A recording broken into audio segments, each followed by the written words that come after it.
Welcome to Columbus. Thank you all for joining us here this weekend. Thank you. Oh, absolutely, absolutely. What I would love to do is start this on off. I would love to hear how each of you got involved in these amazing roles. So we probably should go back to you guys. You were sort of front-loaded from the beginning. You know, I really don't remember. I, for the longest time, thought that I had been offered the part of Jerry, and then on my computer, which has all my old emails, I found my audition for Jerry. So I was like, clearly, I auditioned for it. I remember recording the pilot with somebody else playing Beth. This was before we had Sarah, and Justin was there, and Dan was there, but that's all I remember. I have a very bad memory, and it was a long time ago. We all too, you know, it was a long time ago, and you do have a pretty big body of work. I have a terrible memory. By the way, I really enjoy the Batman audio drama series. Oh, cool! Yeah, Dennis McNicholas put that really, together. Really good stuff. Wrote that. So. And Oh, yeah. I auditioned also. I had just gotten into voice acting. I was on the show Greek, as you had mentioned. Thank you. I have no idea where that came from. Oh, wait. He has a sister who's like a really big fan. She's also really hot, also. You need to look her up. I'm just kidding. I auditioned for this show 13 years ago, almost 14, I think, at this point. And you get your little drawing of the character, and I was like working on it for a little while, trying to think of like the people I would do. I came in, I did the reading, and then I had a callback. And I was also 8 months pregnant at the time. And they were like, wow, you didn't sound so pregnant when you auditioned for this. And I was like, I really hope you'll still hire me. But I came in, I think I said, the Frank Palicki line where he's frozen. I was like, there's a moment that we're gonna have our babies. And I think they used the one from my original audition because for whatever reason I sounded so desperately in love with this man in my audition that they kept it. And then I recorded the rest of the show after that, and it was really exciting to get it and then get it picked up and then to stay on the show because we did have another Beth. I think I had heard that there were 2 other Beths, actually. You're right, yeah. And then they had Sarah come in and do the rest of the voices for us, for her in like one fell swoop of many, many things. But yeah, I was lucky to stay. I auditioned as well. One of the creators and I had worked on fish hooks for Disney. And said, we're doing this show. We're going to send out this audition. And so I auditioned for Jessica and got that role. And then they started like, can you do this little random line here and this little random line here? And so then they started having me come in for all of these side parts, like Rick's spaceship and Rick's dead wife, Diane, and, all those sorts of things. So. And then there was a vacancy, and you lads came on board. So also auditioned. I started off as a fan of the show, but Harry and I both did. Watched since season 1, and had been on the journey of these characters that we loved the whole time. So at the same time, I'm an actor. Had some impressions that I put on a voice reel, among them Rick and Morty. And so when the opportunity came up, that's when I decided to send that demo out to try to more aggressively pursue the opportunity. And it was a 6-month process for me from start to finish, basically, a couple rounds and then, waiting to hear back, trying not to think about it. And just that process was about turning what was previously a party trick kind of impression into something that could be sustained for many episodes, hopefully. And that's a barrel, too, because you guys were tackling already established mannerisms of voices and timbre and stuff like that. So they were able to kind of game it on out with the Bruces at the beginning, but you guys had to do into that, and I think you both rose to the challenge like superbly. Thank you. Thank you so much. Thanks so much. Yeah, it was a challenge because we had to really get it as close to exactly perfect as possible. So there were a lot of hours of drilling the voice with our vocal coach, Amy Chapman, just over and over and over, trying to get it, as close to perfect as possible, which was really hard, and there was a lot of pressure. But in the end, I think we got there. I think so, right? Definitely. It took me a long time to find the voice that I use for Jerry. I know. It's so different from my own, as you can tell. But Jerry does have my favorite line in the entire series. what's that? Is that Mr. Nimbus? Which is contextual. It's not something that's funny. It just tickles me every time. So, for any of you or all of you, again, this show, the writing absolutely swings for the fences, and I think we all agree. One of the things I really enjoy about it, it tackles very metaphysical, hard sci-fi, just anything on there too. But it trusts the audience to keep up. There's not really a lot of stopping and explaining either to Morty or another character. It tells you enough to get the plot going, but it doesn't explain basic scientific theory. It's just like, okay, you either get this or you don't, but here's the jokes as it is. So, and I think that attributes to a lot of the success of the show. So was there ever a point where just going through the script that any of you were just like, can you explain this to me? Because I'm not quite figuring this out or seeing this. And somebody would have to say, well, it's a this and a this and a this. Or is it just, all right, you're scared in this scene, go? Well, there were definitely times when it was hard to visualize what was on the page because there's so many sort of things going on at one time. In the episode where they dealt with story, where there was like Story train. Story train, yeah. That one was hard for me to follow when I read that one. But I wasn't gonna ask questions. I knew better than that. So I was like, yeah, I get it. Sure, I know about story. Yeah. That was, I think, a difficult episode for them, though, because it was really hard. It was sort of like the similar one to the time travel one, where like they break time. And so that one was also hard to track because you had all of these different timelines happening at the same time. When I had talked to them about it, I guess. But no, I haven't. I usually get everything that's going on, but I don't. But then that just makes me sound like, well, I'm just, if you're not intelligent enough to get it, then I guess maybe. As the viewers, it's easy. Then there's for other us. things for you in the show, like it looks cool, like my character says really like crazy things, inappropriate things.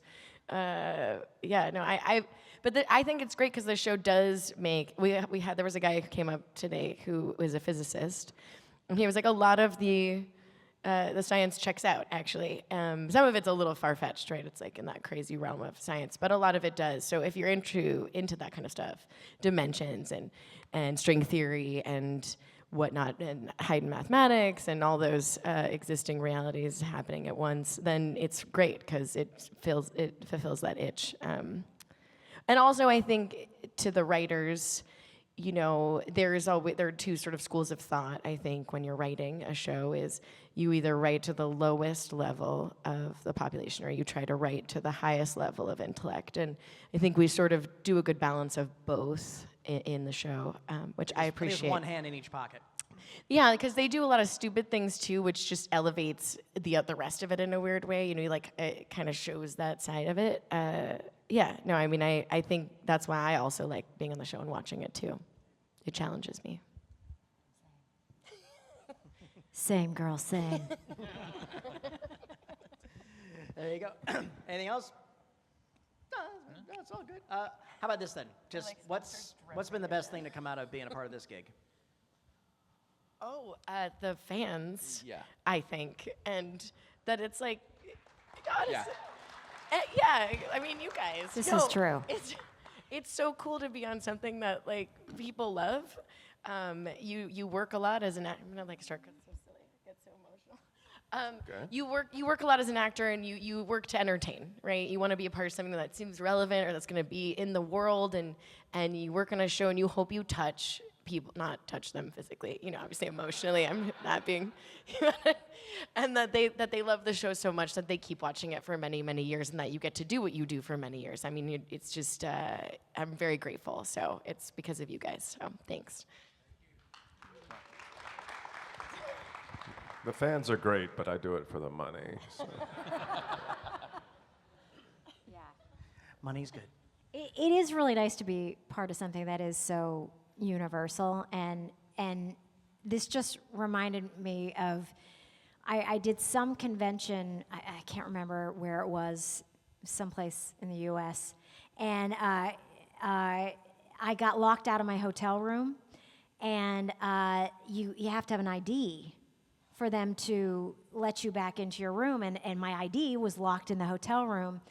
And so the guy was like, do you have any sort of ID? And I was like, no, I'm sorry, it's in the hotel room. Do you have anything that, I was like, no. I was like, you can look me up online. And he's like, well, what do you do? And I said, I'm a voice actor. And he said, have you worked on anything I would know. And I said, well, I work on this show called Rick and Morty. He's like, get out. You work on Rick and Morty? And he unbuttons the top 2 buttons boy. of his polo shirt for the hotel, and he had a Rick and Morty T-shirt on underneath. I thought you were gonna say like tattoo. I thought it was a tattoo. Oh, yeah. I thought it was gonna be like of Jessica. Specifically. Just a huge Jessica tattoo. I want you to know that at the next convention I tell this story, it's going to be a tattoo. But yeah. And there was me on his Right there, and like when he would breathe, I would like go on the but yeah. So he had a Rick and Morty T-shirt on underneath his Hilton polo or whatever it was, and so I was able to get my key and get back into my hotel room. Got your key through Deus Ex, Jessica. I haven't opened any any doors like that with saying I'm Rick, but I would just echo. It's absolutely the fans, and having kind of experienced the show from both sides of it. The first 10 years as just someone who loves the show. But this has been an amazing year. We've traveled around. We've met so many people from all over that the show has touched, and so that's added to the responsibility that we feel taking on these roles. We as fans want to see the stories continue, want to do justice to the characters and what's on the page when we get those scripts. But it's also, there's a service here that's to serve a fandom that has really rallied around this show and kept it going. And we got a recent renewal that we're very excited about, and that's because of you guys. So, yeah. Yeah. Woohoo! I mean, I also do it for the money too, but Wow. I get to do that because people like it. Got anything, young man? Yeah, I mean, no, it's all the same echoing, but just, yeah, I mean, the amount of people that come up to me at these conventions and tell me just how much the show means to them, and that it's like the only show that their family all watches together, or, it brings people together in that way. It's until you're here doing it and meeting all these people that are all over the country and the world watching it in their homes, it doesn't really hit you until that moment, and you see these real people coming up to you, and you can just see how it kind of like spider webs across all of these people's lives. So to realize that you're a part of that is just so humbling and like overwhelming at times, and then and it just keeps you motivated to keep going and want to do a really good job, because it's this thing that means so much to so many people. It's just, I don't know, it's really great. Also, every time I go home, my dad has bought more Rick and Morty merchandise, which I love to see. I'll go to my childhood bedroom, which at this point is like stacked to the ceiling with Morty cutouts, and he has a to scale life-size Morty cardboard cutout now. That's one of my favorite parts. Does he dress them up in your clothes? And no, but he went as Morty for Halloween this year. But he also dressed up as Jerry. He did. He dressed up as Jerry. At C2E2. Yeah, it was awesome. That's Chicago Comic. adorable. He ran into another Smith Well, family. here, It was great. just in case it doesn't Oh have my it. God! There you go, What? just in case. All right. Oh, You, cute. look at that, little Morty. That's from your dad. It's from your dad. Well, usually when somebody asks a question, I give away candy, but we had these downstairs at a promo table, so everybody asks a question, we'll get a Rick and Morty keychain. So nice. that being said, I'm going to jump into this, but before I do, real quick, I just Yeah. want to say, I just want to thank all of you. I want to thank you for your talents, your professionalism, and for the performances you brought to these roles, because, again, it's a wonderful, wacky, intelligent show. Nothing's ever really been like it that I could call an animation, and I don't think anything's going to be like it in the future again. But thank you all for being a part of it, and thank you for spending Thank you this so weekend much. with us. Thank you. you. Can I guys. piggyback that thank you just to also say that our fellow castmates have been so supportive to us over this past year, just with the travel and going to the different cons, but also just welcoming us to the show. Yes. So thank you to the fans and also to our cast who Yeah. have been really Love you supportive. guys. You guys Y'all have been really very great. easy to welcome. Yeah. Thank you. It means a lot to us. What a great the team behind the holidays. scenes on the show. All right, like I said, I'll give all the rules. Whoever wants to come on, I'm not Donahue. We got to come up and do a line. That way we get you on our camera. So, Love. all right, why don't you come on out? So, okay, all right.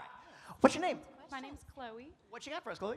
I'm just curious, what is your favorite episode of the show? Fearhole. The Ricks Must Be Crazy, right? That's the one with the ship and the Teenyverse. Yeah, I like that one. On Mort Rickon, my favorite to work on, I think the one that I go to every year around this time of the year is Anatomy Park because it's a Christmas episode. Yeah, drum, drum, drum, Christmas drums. Yeah. I love the Keep Summer Safe episode. Yeah, that's the one I'm talking about. Yeah. That's the one you're in. You're both so in good in it. that Oh, one. yeah, thank you. We are in a lot of. Well, that's so sweet though. That But was, as the ship. As the ship, Yeah. yeah. That's so good. Which one do you like? I like the Whirly Durly Conspiracy. Oh yeah, that one's That's good. a good one. Yeah. And Night People. Is that? I don't know if that's what it's Yeah. called. Is that the yeah. actual Night title? Family. Night Family. Yeah, that's a really good one. What's your favorite? I like the one where it has the sun and they have to sing kind of like American Idol, and they have to save the planet. I don't know Oh, what the title is, but yeah, I like that yeah. one. Show Get me what you swifty. got. I Yeah, want to that one. see what you got. Yeah. Yeah, I like that one. There you too. go. Yeah, enjoy. All right, great question to start us off with. Thank you. Woo. Get a round of applause. She started us off. All right. Woo! Yeah. And that was very common. We got that out of the way. It's a groovy. Hey, what's your name? My name's Patrick. What's your favorite one of Rick's inventions on the show? Better robot. Oh my God. I feel like the better robot sometimes. Like, what is my purpose? Well, I mean, I don't know if Although it counts here as I an am. invention, but Pickle Rick, you know, is pretty Yeah. great. Yes. Yeah. Yes. I really like the place-saving device that he makes for Morty, and I love the reveal at the end of it. You got a favorite invention? Honestly, I was going to say something like Pickle Rick. My brother texted me the question to make, but yeah. Oh, okay. All right, hold on. I think I got a pick. I would have a Yes, I favorite. do. It's like asking me to choose between a favorite child, though, you know. So- Right. Oh, they're all Rick's inventions. Hey, beautiful. what's your name? Titus, Titus. How do you guys feel about people taking clips from the show and uploading them to TikTok or something? They do what? What? What? Yeah, I mean, welcome to the future, I guess. Yeah. I mean, I don't mind, you know. I mean, if it guess- gets someone into the show, someone might see that, having never seen the show, and start Yeah. watching. But for those of us in it for the money, It really, he didn't know. If we're going to talk to his, he's going to talk to his lawyer now immediately. I'm gonna make some calls. No, I mean, it's an interesting question. It's just free advertising, you know, in a way. Yeah. How do you feel about it? No opinion. Do you make? very diplomatic. do of you, you. I'm do, giving do you you two. make? Yeah, do there you you go. make these videos? plead the I'm fifth and giving- walk away. Wow. I'm giving him two. That's a smart move, young man. Hey, what's your name? Michael. Long-term storytelling is definitely a big part of Rick and Morty. What kind of lead time do you guys get on some of those bigger bombshells, and is it hard to keep that secret?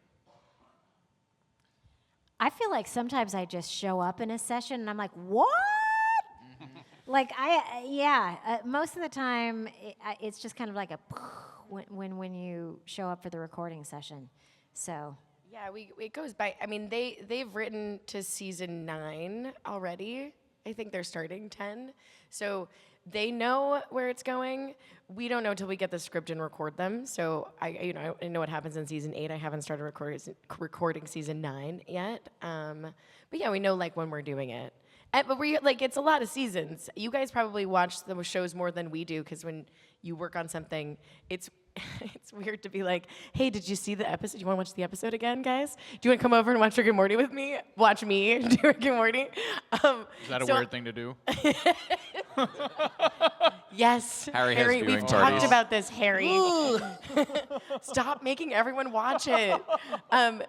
No. So like, sometimes I have to go back and like go through the show if we have like when we find out when it's airing next year, sometime for season 8, I'll go through and try to remember everything. But no, we don't really until we get it. Yeah. They also don't really know either. That's the funny thing. Like all my writer friends who write on other TV shows are like, they'll pretend like a whole season. They'll be like, no, but there's this big secret. No one knows about the secret. They don't even know the secret. They figure it out when they're finally writing that episode usually. So yeah, little behind the mirror of the smoke and mirrors that we do for entertainment. Sorry, I'm gonna stop talking so much, you guys. you're just summing it up all I had so sugar well. earlier, and then it just makes me talk a lot. Sugar or cocaine? Some white powder. And I just took some cold medicine, so I'm like, yeah, Harry, what are you on? yeah. You know what I'm Sherry on. and I both had sugar. We split something, and Yeah. I am feeling it right now. Yeah. Yeah. Was there a bombshell that caught you by surprise as a viewer? I mean, the two big ones, obviously, you got Rick Prime and Evil Morty, but the best part to me is that next day when you can talk to all your friends about what happened in the show, that water cooler moment. No, absolutely. Great question. Thank you. Thank you. Hi, what's your Yes, name? look at your clothes. Oh, look at that. Look at that sweater. Love that Oh sweater. my gosh, I want this. I love that sweater. It's so good. Yes. What you got, Mercedes? So since a lot of you have like other roles that you do or really had to get into this role to step into it, is there any like a certain thing you eat or like a certain ritual that you do before doing your voice acting for the role for a scene? So I have a whole regimen, whole warm-up that I do, and a lot of it when we were still figuring out and finding our footing with season 7 and doing the exact match to make it as seamless as possible. We worked very closely with a vocal coach, and so we had all kinds of different things that we were trying. The voice is an instrument, your body's an instrument, so I usually try to incorporate a workout before a session, because the cardio is really good. It opens up the airways, everything. And then there's a few lines that I'll return to before a session and during a session that bring me back to in voice. So there's one from season 7, Caribbean Queen, written by Hugh Jackman, age 16, and I'll just do that a dozen times and then go right into the script. And then if it's a scene with a little more yelling, I'll use a different one. So that's more conversational. The other one that I do is my launch point is, touch my shit and die. That's not a threat from me. That's how advanced my shit is. And so those just kind of get me into the right mind frame as the character. And sometimes I just walk around the house talking like Rick, and my wife loves it.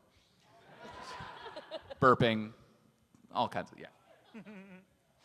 Yeah, I have a similar. I'll do I'll wake up and I'll do some vocal steaming where you just inhale He loves steam the for steam. like 30 minutes. I love it. It's the I best thing can't ever. do 30 minutes. Love I it. can do like it's 2 minutes. I do it for 2 hours if I could. You just breathe in steam and that hydrates your vocal cords. Do that for half hour, and then I don't speak for an hour while they cool down. In that hour, I physically warm up. I stretch my whole body. Are you and serious Oh right yeah. now? Oh yeah. Yeah. So if I have like an 8:30 a.m. They're, like, really- session, you need to then get I'm on up. it, I'm up Kari. at 5 doing this, going in, stretching. Once the whole body is stretched, which takes about 17 and a half, 18 minutes. I'm having tea. I'm having coffee to Throat wake coat up. tea, throat coat Throat tea. coat Yeah. tea. Nerd.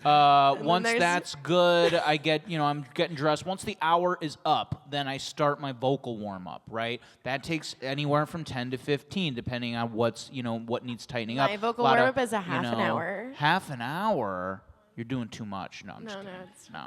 My vocal warm-up is about 10 minutes. That's. I just See? put pants on. Oh man. Yeah. This is, we are true professionals, people who are naturally talented, Posers. and we just have to. It makes me we have to feel make up like for I'm the not an difference. imposter if I do all that. Yeah. No, I mean, I've had to adopt more of a vocal warm up as I've done the show more, and I've been using my voice for other stuff too. So I do a warm up now to stretch myself because I do a lot of screaming and my voice is like a little bit more heightened than my actual voice is, and so you're like, I do, and I steam and all the things. I'm just gonna add cardio to it though. I didn't even think about that. Oh man. To open it up, just so, I'm doing jumping jacks in the booth. Yeah. great. Oh, yeah. No, I mean, But you guys yes, we also do that love too. to talk about your workouts all the time. It's like all the No, but like if you're doing stretching the show, actually doing the show, like when I'm actually recording it, we do have to like jump up and down. If I'm like running in the show, I run in place and then have to use those breaths to make it sound authentic. You do that, right? No, you just pretend. She pretends the whole time. I'm feeling so unprofessional next to you guys. No, do you do warm up? Do you do some sort of Hey, what did you do? red today? leather, yellow leather, Yeah. blah blah?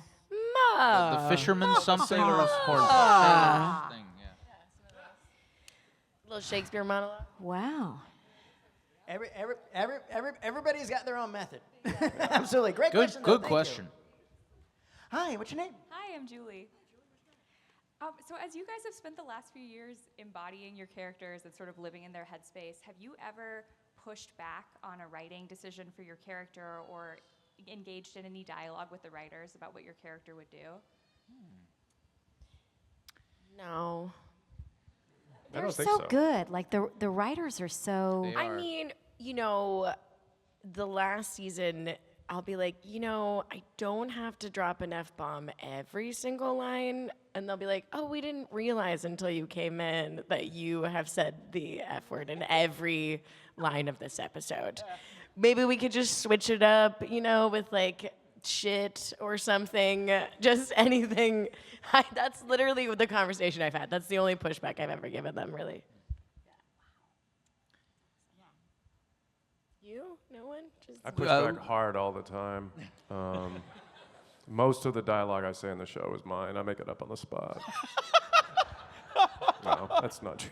No, it's so well written. It's so well written, so it's not like, how am I going to improve on this, That's great. I do sometimes wonder, like, how far in advance they think of things because, like, I did in one episode a flashback of Rick's dead wife, Diane, and I thought, oh, well, that was fun, That's never going to happen again. And then fast forward, and it turns into this whole thing. And so that's fun sometimes that they expand your character in ways that you don't expect. So, yeah.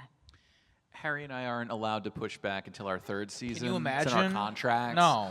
We have to, I'm not touching that. No, but what Martyr and Dan have said this on other panels as well is that they're kind of having fun directing us, and we're able to provide in our sessions a lot of different options for lines. So there's no pushback. The writing is great upon arrival.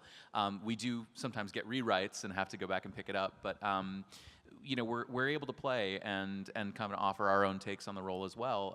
Whether they use it or not, we're still having a blast and giving them options to use from. So that's been a fun exploration for us. The cadence of the voice is one thing, but we're still acting in there and really kind of digging sinking our teeth into the script, so to speak.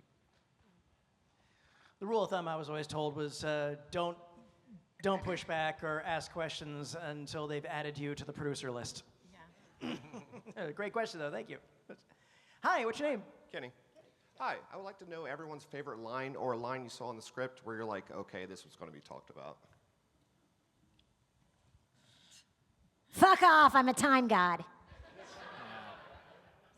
was one of my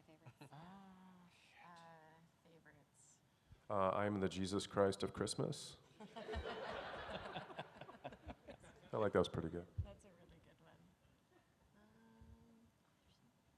I know, I just have so many, though, and all I can think of is the one, like, I'm going to eat so much ass, you're going to shit.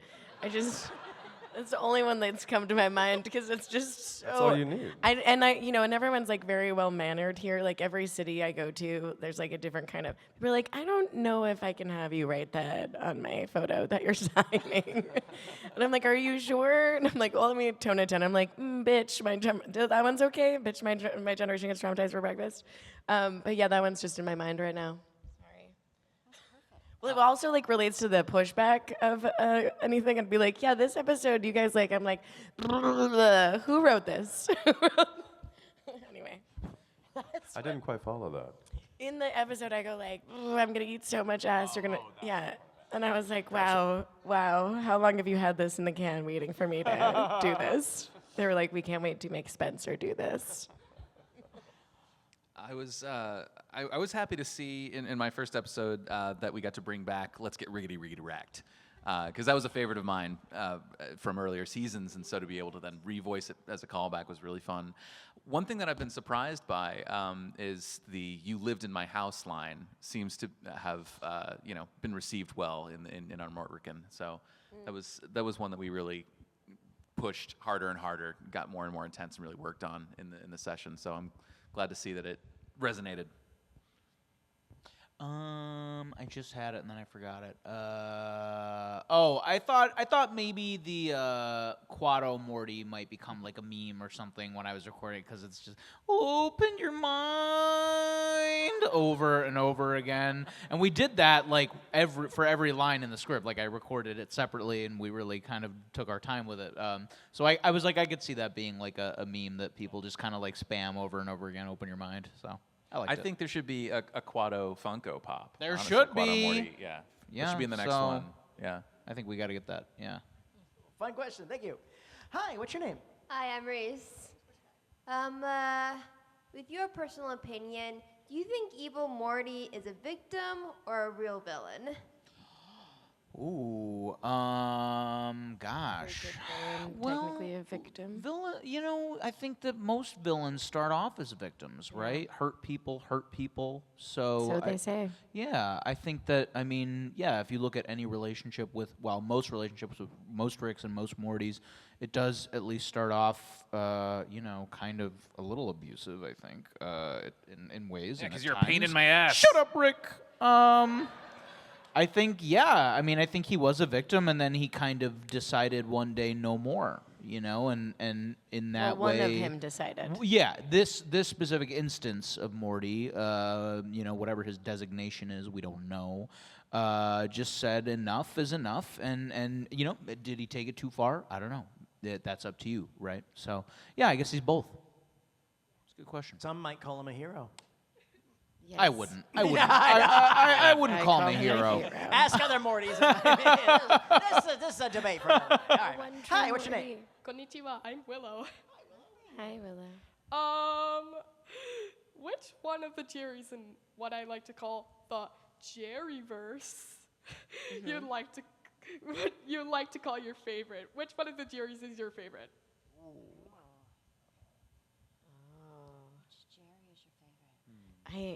Maybe the one that's in The apocalyptic one Yeah. is pretty badass. the Cronenberg one. Yeah. C-137, Jerry. Yeah, Hot Jerry. Well, thank you. Thank you, daughter. He's like so buff. He's got like wild animal clothes and stuff. Yeah. I like Jericky, if that's... Yeah, But yeah. maybe I'm a little biased for half that character. Yeah, I don't know. I think just...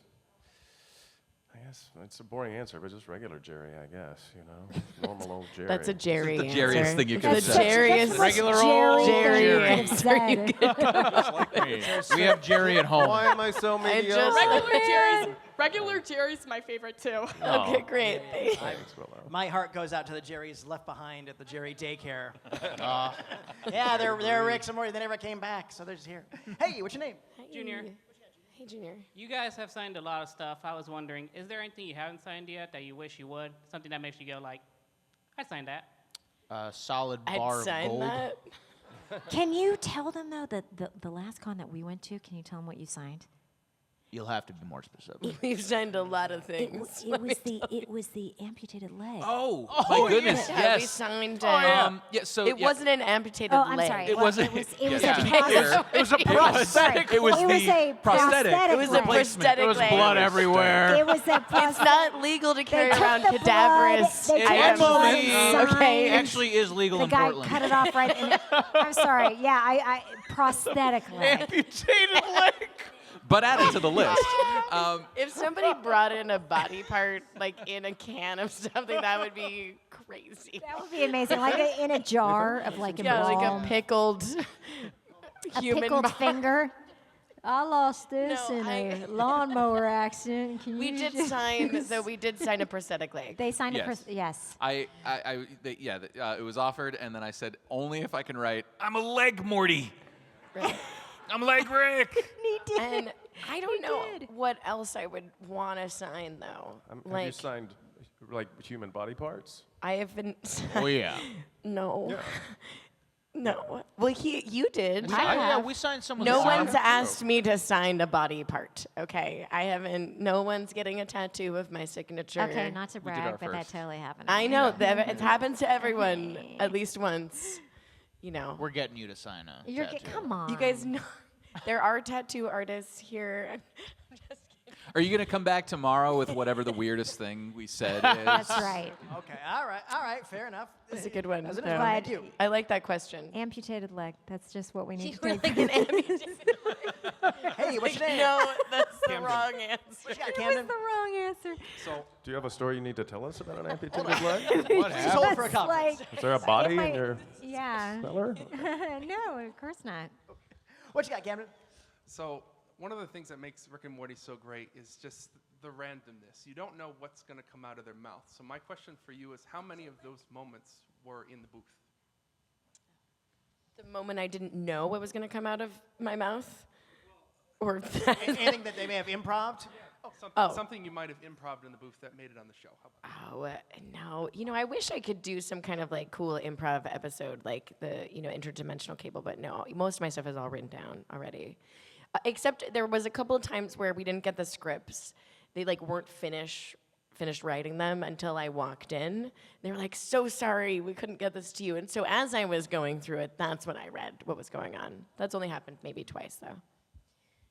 Okay, you guys are going to get sick of hearing the story, but I No will such say thing. that I think in the first season or something like that, I did like one or two lines in the script that were the Rick spaceship, 22 degrees south, something like this, whatever.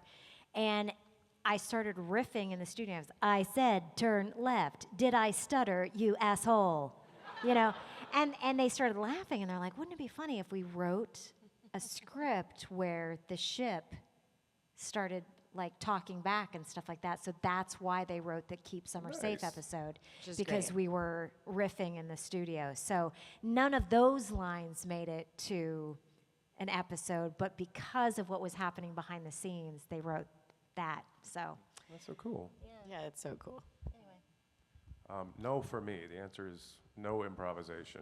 I don't think. It may be just a shift of a word here or there, but when something is written as well as those scripts are, and so much thought's been put into it, like I said earlier, I'm not gonna come up with some brilliant, better take on the spot,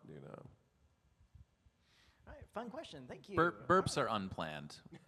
For me, they're starting to just come out naturally. Nice. And that'll probably be the only thing I can reveal about season 8 is that there's going to be more burps. Oh. And I didn't know when they were going to be You were in coming out. so much trouble, Ian. I know. I'm afraid we're just about out of time, so this will be our last question. Hey, what's your name? Jonathan. All right. During y'all's time on the show, have y'all had a question that was so funny it was hard for you to finish the line, or it took a lot of retakes? Oh, yeah. Probably. Recently.